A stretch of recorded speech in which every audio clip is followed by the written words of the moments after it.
Tere, mina olen Siim ja olen tegelenud võrkpalliga juba 7 aastat. Olin siis 10-aastane. Alati tahaks midagi võita, aga kõige tähtsam on ilmselt see, et oma mäng hästi välja tuleks.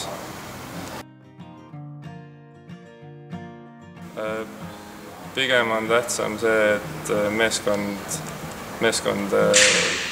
teeks head koostööd, et alati ei ole tähtis hea võit, vaid ka kaotuse puhul võib hea meeskonnamäng anda rohkem.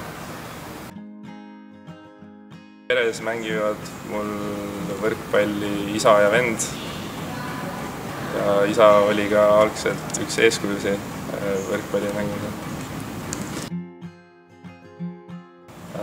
Kindlasti palju mänguaega ja huvitavaid ja põnevaid mänge. Kohtume saalis!